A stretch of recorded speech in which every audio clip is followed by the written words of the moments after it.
It used to be the home of a rich industrialist called Henry Isaac Butterfield, who was born in the area in 1819. Himself and his brothers had a very successful business exporting woolen products and other items made within the town to the Americas and the Far East. The house eventually came up for sale. It was bought by Sir Bracewell Smith, who was a Keighley man and also Lord Mayor of London at one time, and he decided to give it to the town. The museum itself was opened in 1959, so it's been open just over 50 years. As you come in, you'll see mainly the reception rooms and the main staircase. The reception rooms that have been restored to look how they looked at the time that Henry Isaac Butterfield started to fill them with all the fancy things he'd bought in Europe and abroad.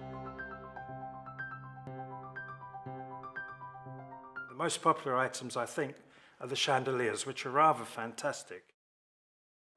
This gallery is called Work in Landscapes, and if you come in here, you'll see all sorts of old-fashioned tools, and it sort of gives people an idea of the old industries that were in the Bradford area and of course the Keighley area. There's coal mining, there's lots of old carpenter tools and also brick making. There's some bricks that were made in Keighley and some earthenware items. You'll see some very old-fashioned toilets and you'll see all sorts of interesting items in this gallery.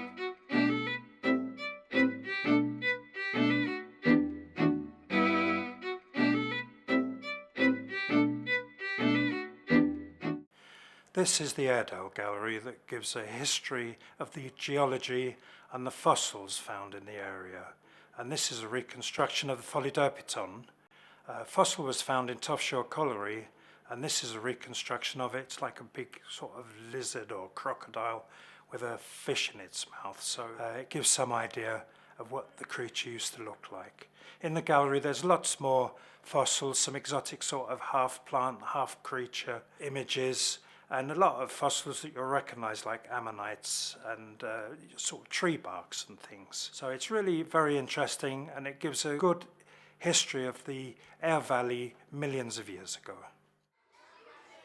I'm the Education Officer here at Cliffe Castle Museum, so I run the Education Service. We offer a whole range of different sessions and workshops and events and opportunities for all members of the community to be involved. From family activities, we run a programme of free events in the holidays, drop-in activities that are based around things in our permanent collection, to the workshops and things that we do for schools. So this morning we were doing a workshop on bones. We do a lot of workshops here at Cliffe Castle on science-based subjects and habitats and rocks and soils. We also do history-based workshops on things like the Romans and Victorians, and we're able to engage them and do lots of different exciting things and activities. This is the stained glass gallery, and there's stained glass from local buildings. Two of them are from churches and made by William Morris & Co. Some of the glass is from a church in Brighouse that was demolished, and the other glass is from a church in Keighley, Temple Street Methodist Church. And the most interesting are the ones from Harden Grange because they're domestic. They were made for domestic use, for decorating a private residence. This part of the museum is called Keighley Stories.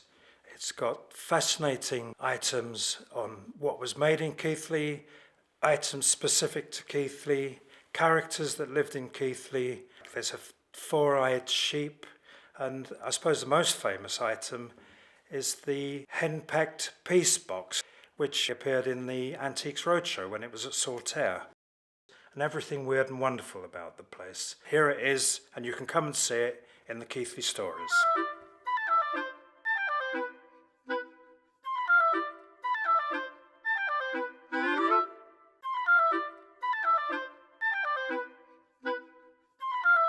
One of the most popular exhibits in the museum is the Egyptian gallery, the Mummy.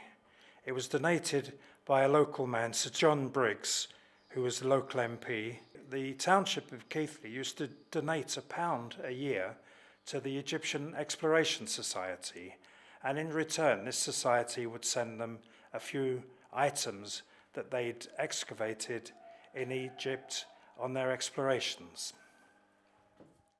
This is the Natural History Gallery. There's a vast array of stuffed birds, foxes, hares, rabbits, and some common household pests that I'm sure we've all seen.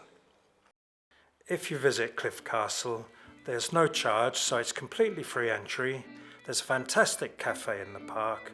The park is extremely beautiful, spring, autumn, summer and winter.